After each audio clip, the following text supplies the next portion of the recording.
Ya memang berbeda ya antara mengajar anak SD, karena kita kalau anak SDMI itu pasti lebih mengajar kepada karakternya, pembelajaran yang masih pengenalan awal mulai dari calistung dan lainnya kan, pembelajaran yang memang termasuk juga bagaimana mengulik potensi anak. Potensi anak. Dan itu dari bisa dilakukan sejak usia berapa sih Bu? Kalau potensi kita sambil pendekatan lah pertama. Nama geng kamu apa? Ini Bu gitu. Terus misal namanya Cherry Bell gitu misal aja ya. Nggak tahu kan misalnya anak-anak ya kan. Yang sekarang ada Korea mungkin namanya siapa gitu. Aja seksi-seksi yang memang itu sebenarnya nggak ada. Seksi keaktifan gitu. Akhirnya dari keaktifan yang misal dia jahil sama temannya, dia nggak ada. Mas kamu saya kasih tugas jadi kepala seksi keaktifan ya. Jadi kepala seksi keaktifan itu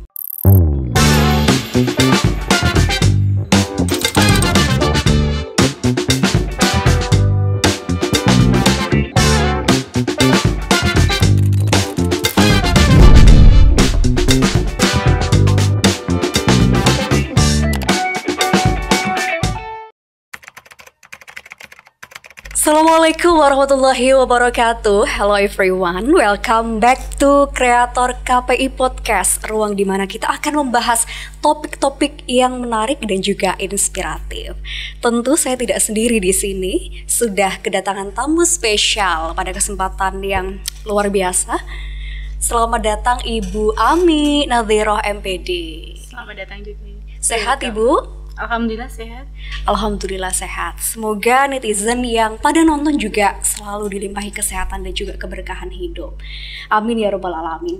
Nah, kali ini kita akan membreakdown atau mengulas seputar success story guru-guru yang berhasil mengelola manajemen kelas sehingga dapat menghantarkan anak didiknya menuju kesuksesan. Nah, sebelum itu tetapi jangan lupa subscribe, like, dan juga komen, share seluas-luasnya ke teman-teman kalian ya guys, supaya dapat info-info atau konten yang bermanfaat lainnya. Oke, langsung saja Bu Ami. Beliau adalah Dr. Ami Nadhiroh MPD, juga sekaligus Kaprodi dari Pendidikan Guru Madrasah Ibtidaiyah UIT Lirboyo Kediri. Nah, mula-mula begini Bu, kan jadi kita pernah ya mengalami yang namanya duduk di bangku sekolah dasar. Bagaimana sih menurut Ibu manajemen kelas yang efektif dan bisa melekat pada ingatan siswa tentang disiplin, kemudian bertanggung jawab dan lain sebagainya? Oke, kalau kita ngomong berbicara tentang yang namanya manajemen kelas ya yang efektif, itu banyak banget. Jadi ada strateginya kalau di sini. Secara praktek saja ya kita ambilnya karena itu semua tergantung sesuai dengan lingkungannya. Lingkungan dari lembaga pendidikan sekolah itu sendiri. Jadi lingkungan itu juga mempengaruhi bagaimana praktek dari manajemen kelasnya. Contohnya saja gini, kalau kita mau membuat disiplin siswa begitu, untuk peningkatan disiplin, yang pertama dilakukan itu adalah parenting kepada wali murid, supaya dari kegiatan kedisiplinan yang kita terapkan itu tidak menimbulkan salah paham di kemudian hari. Jadi parenting itu penting. Oh, ini loh kegiatan yang ingin saya tampilkan di sekolah, ini loh kegiatan yang ingin ditampilkan di lembaga, bagaimana? Apakah wali murid ada keberatan atau tidak? Ketika kita sudah memang terbuka, welcome antara wali murid dan lainnya, pasti manajemen kelas itu juga akan berjalan lebih efektif. Bagaimana kita bisa menciptakan kelas yang kondusif, aman, nyaman, dan anak-anak betah di dalamnya, itu juga dari fungsinya di parenting itu tadi. Jadi salah satu faktornya adalah perihal parenting ya teman-teman. Nah, dari parenting itu sendiri kadang kan juga menimbulkan kontra dari wali murid. Mungkin ketika di rumah itu anaknya sudah paham apa yang diajarkan oleh gurunya, tetapi ketika penerapan di sekolah berbeda, bertolak belakang. Dan kadang-kadang juga gurunya yang disalahkan begitu. Bagaimana? Ini terkait materi atau apanya? Terkait perilaku. Oh, perilakunya, oke. Kalau misal dari perilaku anak ya, misal di sekolah udah bagus, tapi di rumah kembali seperti itu. Kenapa toh? Itu fungsinya kayak RPP, rencana program pembelajaran. Kenapa di akhir ketika di penutup kita harus ngasih sedikit kayak inspirasi kepada anak-anak? Itu penting di situ. Jadi biar anak-anak itu tahu kayak pesan dan kesan gitu loh. Oke teman-teman, anak-anak semuanya gitu contohnya ya. Contoh gini, teman-teman, udahlah ini sudah terakhir di mata kuliah, maaf kebiasaan mata kuliah ya kan. Beliau ini gurunya guru, jadi dosen itu adalah gurunya guru. Jadi kebiasaan ya, maaf. Jadi kalau anak-anak gini, kita kasih doa kan, setelah doa baru kita kasih pesan-pesan. Baik anak-anak, siapa yang mau pulang duluan, kita kasih tebakan dulu. Tapi sebelum itu, nah Bu Guru mau kasih pesan nih, jangan lupa sepulang sekolah kita harus cuci apa gitu kan. Mereka jawab sendiri, oke, tangan misal, cuci kaki, ganti baju gitu. Itu kan perihal tentang karakter, disiplinnya udah muncul kan di situ. Jangan lupa salim dulu atau enggak ya kira-kira. Jadi jangan kayak mengejus harus menyuruh gitu. Kita kayak kasih tebakan, ya salim Bu, pasti jawabnya mereka begitu. Itu pentingnya gitu. Seolah teka-teki harus dipecahkan, harus bagaimana selanjutnya begitu nggih Bu. Iya. Dan kalau pendidikan di sekolah dasar sendiri kan tidak melulu soal transfer ilmu, tetapi juga pembentukan karakter itu tadi. Menurut Ibu, apa sih yang perlu kita pressure atau kita tanamkan sejak dini kepada anak-anak didik supaya apa gitu loh Bu? Untuk kedepannya kita harus menjadi pribadi yang unggul, tetapi juga selain itu cerdas. Apa yang harus dimiliki sejak dini? Karakter apa? Karakter di peserta didik ya? Iya betul. Berarti itu ya yang perlu ditanamkan adalah tanggung jawab dulu deh. Dari tanggung jawab nanti lahir suatu kedisiplinan, lahir dan lainnya. Memang ada 18 karakter ya sebenarnya. Banyak ya, saya nggak bisa menyebutkan satu persatu. Mulai dari disiplin, jujur, kreatif dan lainnya. Religius juga masuk di situ. Tetapi memang tanggung jawab itu, kalau menurut saya pribadi, tanggung jawab itu penting. Contoh gini, ketika kita menjadi seorang guru, kita menekankan untuk bagaimana belajar tanggung jawab kepada peserta didik. Kita tidak menyuruh dia ya dalam suatu kegiatan. Contoh saja ketika membuang sampah. Misal ada siswa yang namanya siapa gitu, ayo kita panggilnya jangan jangkar ya. Jadi langsung, ayo Mbak, ayo Mas, bantu Bu Guru buang sampah itu. Nah kita sama-sama bekerja sama mereka. Otomatis dari situ kan ada tanggung jawab, oh kita memang harus membuang sampah pada tempatnya, harus begini. Jadi suri tauladan lah gitu. Itu yang perlu ditanamkan. Iya, kenyataan asli yang bisa ditiru oleh anak-anak. Jadi jangan nunjuk-nunjuk ya, Mas tolong tutup pintunya gitu, enggak. Kita sama-sama bareng, siapa yang mau nutup itu sama ibu, ayo gitu. Tanamkannya di situ. Tanggung jawab itu tentunya berawal dari akumulasi dari masa kecil dibawa hingga sekarang. Nah itu yang perlu menjadi konsentrasi terlebih pada orang tua sekarang. Nah menurut Ibu nih, bagaimana sih pola asuh yang sebetulnya memang kita harus tegakkan kepada anak-anak? Bagaimana menghormati guru dan juga bisa disiplin, apalagi dalam hal belajar gitu, yang masih terkotak-kotakan, oh ini waktunya belajar, kemudian main medsos, yang kadang persentasenya lebih banyak main di medsos gitu Bu. Oke. Iya memang medsos itu sekarang menjadi suatu apa ya, adiksi. Bom besar ya. Bom besar juga sih untuk pendidikan juga, untuk pembentukan karakter peserta didik juga, karena di medsos itu juga kalau kita nggak bisa nyaring gitu kan, bahaya juga. Yang terpenting itu misal kalau anak itu sudah punya seperti handphone gitu, orang tua juga berhak memantau. Jadi ini ya mode cerdasnya kan, ya itu pertama. Kalau kita untuk berbicara tentang guru begitu, misal bagaimana sih kita bisa memantau begitu? Caranya begini. Oke, misal dalam suatu kegiatan nih, anak-anak kan tahu nih, oh ya, contoh aja mata pelajaran apa ya yang sekarang lagi booming?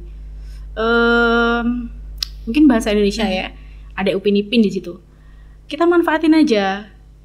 Anak-anak buat dong kerangka gitu, cerita tentang Upin Ipin itu seperti apa. Tolong deskripsikan di depan kelas gitu.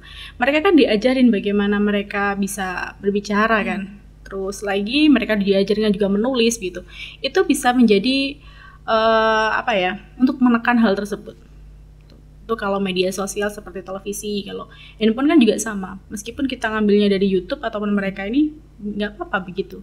Dan kadang-kala konten yang di medsos itu sudah tidak terfilter lagi Bu, dibawa ke dunia nyata seperti bullying, luar biasa dampaknya. Bahkan ada yang sampai suicide atau anak tersebut merasa dikucilkan hingga akhirnya seperti itu. Nah kalau itu dulu ini pengalaman ya, pengalaman pribadi ketika saya menjadi seorang guru dulu. Jadi supaya anak itu nggak dikucilkan ketika tidak ada terjadi bullying, hal yang pertama saya ajarkan itu adalah mengajarkan kata-kata introspeksi. Jadi saya jelaskan kepada mereka, introspeksi itu apa toh?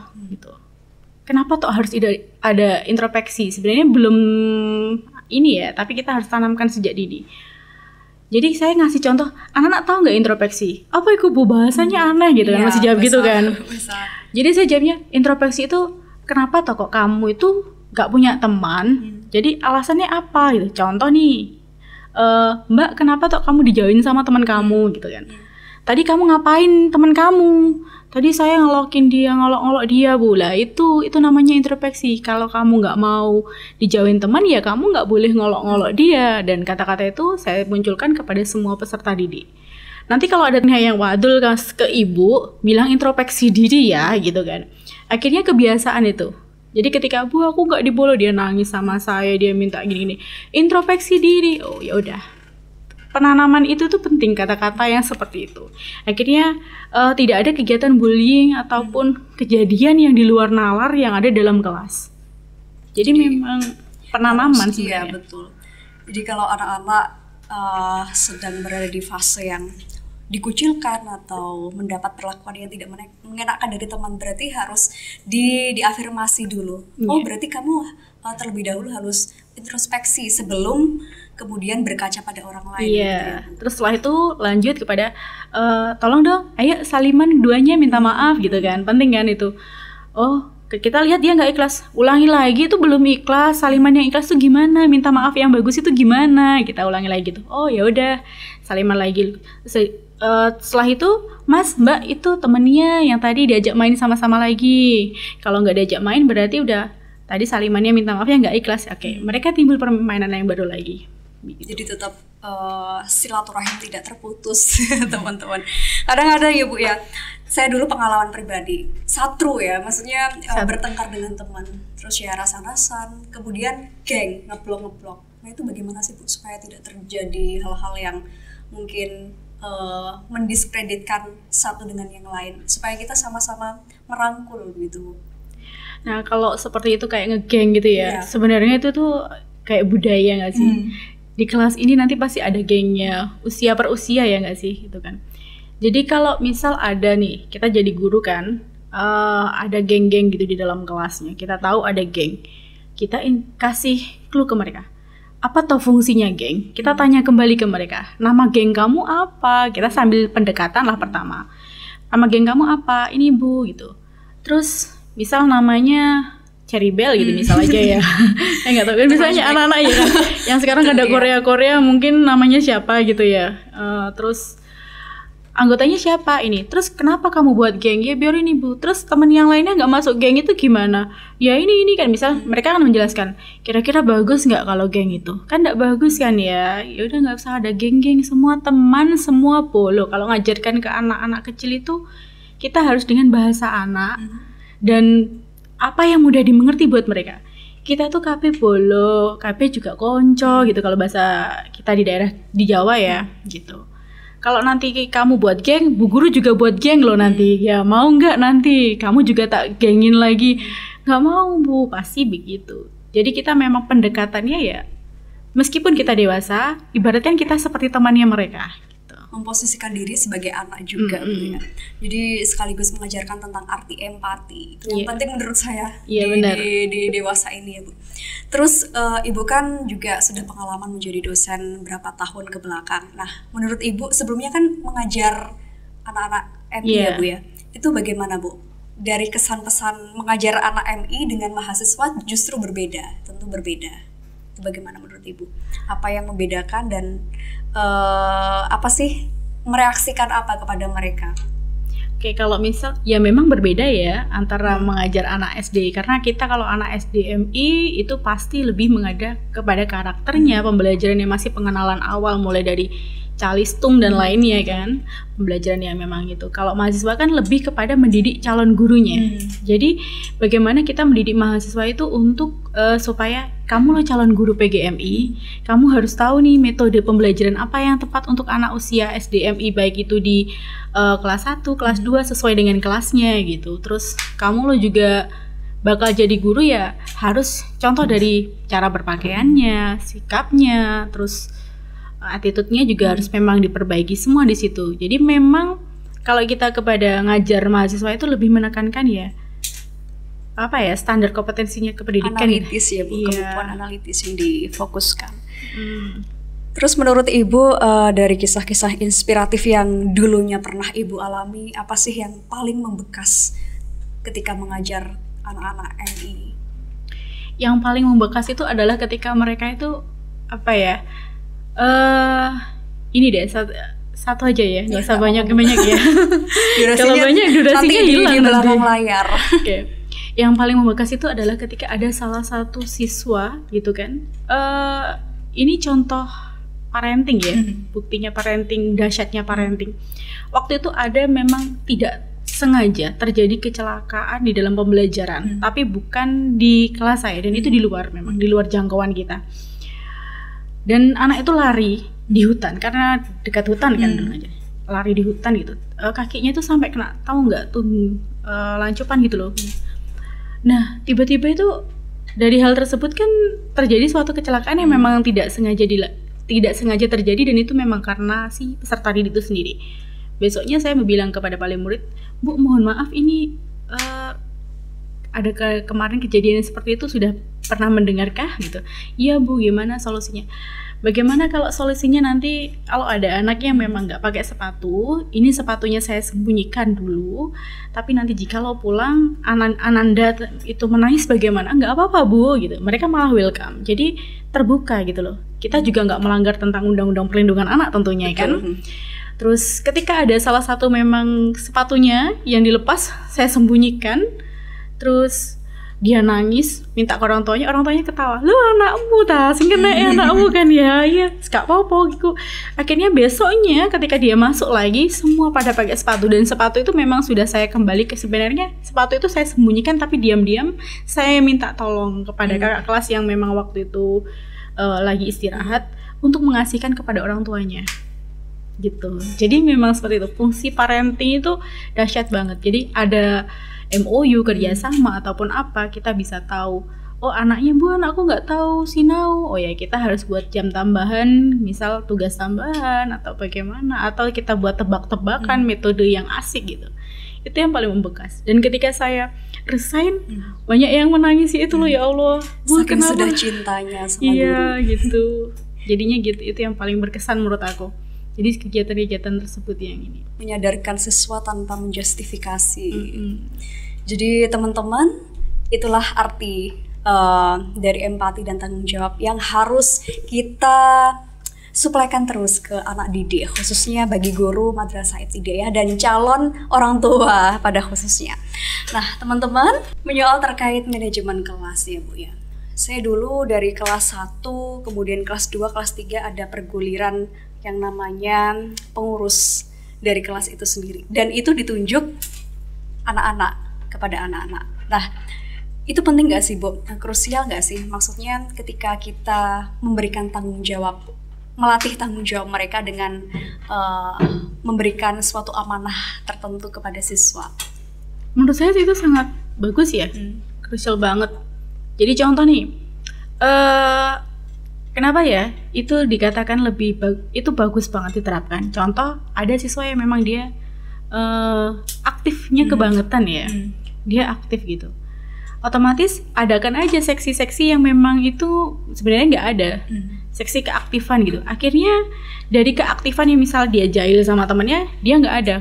Mas, saya kasih tugas jadi kepala seksi keaktifan ya. Jadi kepala seksi keaktifan itu kita harus kasih contoh, kita nggak boleh jahil sama temannya, nggak boleh ini. Akhirnya dia menyadari, oh tanggung jawab saya mengingatkan teman saya supaya tidak jahil, berarti saya juga nggak boleh jahil. Secara gitu tidak sadar juga harus menerapkan ke dirinya sendiri. Terus ada lagi nih siswa yang misal dia memang kalau berangkat sekolah pakaiannya dikeluarin, terus nggak rapi dan lain-lain. Terus otomatis, Mbak, saya kasih tugas deh sama kamu gitu, semua dikasih aja seksi kerapian gitu. Dan tugasnya itu harus melihat, oh teman-temannya pakai sabuk nggak, rapi nggak pakaiannya, dan gini. Secara nggak sadar kan, dia harus nerapin ke dirinya. Kalau kesampean juga nggak rapi, berarti nanti tak copot tuh jabatannya gitu kan. Ya itu penting memang. Jadi ketua kelas pun juga itu melatih kedewasaan mereka. ketua kelas itu fungsinya apa sih, kita jelaskan sama mereka gitu. Tapi juga di satu sisi ada loh Bu, siswa yang betul-betul tidak mau menerima dalam tanda kutip jabatan yang sudah tadi disebutkan. Itu bagaimana Bu? Kita kan juga perlu untuk menyadarkan, tidak mengunggulkan satu kemudian mengkambing hitamkan yang lain. Jadi tidak menganamaskan kalau bahasa. Iya, dalam bahasa dalamnya. Kalau misal anak itu nggak mau ya kan, nggak mau menerima jabatannya, berarti kamu maunya jabatannya seperti apa, maunya apa, gimana, kita tanya dulu ke mereka. Oh Bu, saya itu nggak suka ini, nggak suka ini. Oke, berarti nanti kita kasih aja dia tanggung jawab bagian seksi yang memang benar nggak ada ya, kita buat ada gitu. Koreksi soal gitu, koreksi PR dan lainnya. Kamu lihat teman-teman kamu ini, dia juga pasti akan mau. Jadi kita introspeksi dulu, bukan introspeksi sih, kita lebih ke apa ya, mantau dulu sih anaknya kemana, anunya gimana gitu. Termasuk juga bagaimana mengulik potensi anak. Potensi anak. Dan itu dari bisa dilakukan sejak usia berapa sih Bu? Kalau potensi ya, pemetaan. Kalau saya dulu sih ngajar di kelas 2 dan kelas 6 ya dulu. Jadi bergulir ya. Kelas 2 itu sudah bisa kok dilakukan potensi. Kelas 1 pun juga bisa untuk digali potensi. Bahkan sejak dini itu sebenarnya sudah bisa digali potensinya. Jadi, oh anak ini sukanya ini, ya kita ikutin aja alurnya. Contoh aja nih, aku kan punya keponakan nih. Dia suka banget gambar karikatur itu kan. Dari mulai dia TK ya, akhirnya saya sama orang tuanya saya bilang, Mbak, itu tolong dong disediain buku gitu, kertas gitu. Berlanjut sampai sekarang dan akhirnya memang menjadi kunci suksesnya dia. Itu suatu kebanggaan tersendiri untuk gurunya ya Bu ya. Mendeteksi potensi anak sejak dini ya teman-teman. Dan itu tidak hanya tugas guru tetapi orang tua, wali murid khususnya yang menjadi guru utama di rumah. Dan teman-teman, itulah tadi perbincangan yang sungguh insightful oleh Ibu Dr. Ami Nadhiroh, MPD, dosen pendidikan guru Madrasah Ibtidaiyah. Dan kebetulan nih lagi pembukaan penerimaan mahasiswa baru di UIT. Monggo Ibu silahkan sounding ke teman-teman bagi yang ingin berkuliah mendalami peran sebagai guru Madrasah Ibtidaiyah, bisa langsung join ke prodi tersebut. Baik untuk semua teman-teman di luar sana ya, tentunya yang sekarang lagi menempuh di pendidikan sekolah menengah atas, kejuruan ataupun madrasah aliyah, yang mau gabung di prodi pendidikan guru Madrasah Ibtidaiyah, kita terbuka ya, membuka, dan tentunya nanti kita akan tahu wawasan luas tentang bagaimana sih guru pendidikan Madrasah Ibtidaiyah itu seperti apa. Di dalamnya juga ada pengalaman yang mengarahkan kita bagaimana mendidik peserta didik gitu. Jadi guru MI itu mempelajari semua mata pelajaran dan dia bisa masuk dimanapun gitu. Betul, saya setuju. Dan kenapa sih SD itu 6 tahun ya Bu ya, SMP 3 tahun, SMA 3 tahun, karena ya begitu luar biasa impact yang bisa kita peroleh dari pendidikan sekolah dasar itu sendiri. Nah Ibu, closing statement untuk teman-teman tentang prodi PGMI sendiri. Baik, terima kasih ya Mbak. Yang pertama itu secara tradisi ini global saja, peluang kerjanya itu kalau kita gabung di PGMI itu luas. Coba di ini aja, dalam satu lembaga pendidikan guru Madrasah Ibtidaiyah itu satu sekolah itu berapa sih kelasnya? Ada 6. Berarti kita membutuhkan 6 pelamar atau guru ya kan, calon guru kelasnya. Belum lagi guru mata pelajarannya. Jadi mata pelajaran yang lebih luas lagi seperti misal SKI, fikih dan lainnya itu terpecah begitu kan. Terus kalau itu normal 6 kelas. Kalau kelas satunya misal ada berapa kelas kan berarti biasanya beranak pinak ya. Iya, beranak pinak. 1A, 1B, 1C berarti ya otomatis dikalikan aja. Betapa banyaknya peluang yang bisa kita dapatkan untuk menjadi seorang pendidik gitu. Dan apalagi kalau kita terjun ke dalam dunia pendidikan SD atau MI itu bawaannya awet muda terus ya iya. kan. Soalnya gabung dengan Soalnya teman-teman gabung iya anak-anak kecil, gitu. Vibes-nya. Coba dibayangin gurunya Mbak Sarah dulu gimana? SD atau MI tetap segitu nggak? Tetap muda nggak? Tetap muda, awet muda. Iya, peluangnya muda tetap besar ya. Nah itu teman-teman dengerin. Oke, mungkin itu aja ya Mbak ya yang bisa saya ini. Ya, terima kasih Bu Ami. Nah, teman-teman, itu tadi sudah kita dengarkan bersama dan thank you juga udah nonton. Ini ada pantun sedikit ya. Ubur-ubur ikan lele. Cakep gitu dong. Cakep. Ya. Terima kasih, sekian dari saya Le. Cocok nggak sih? Udah dicocok-cocokin aja ya. Terima kasih ya teman-teman. Dan nantikan podcast atau konten selanjutnya di Kreator KPI. Sekian dari saya Sarah Akila dan Ibu Ami Natiroh MPD. Wassalamualaikum warahmatullahi wabarakatuh. Waalaikumsalam.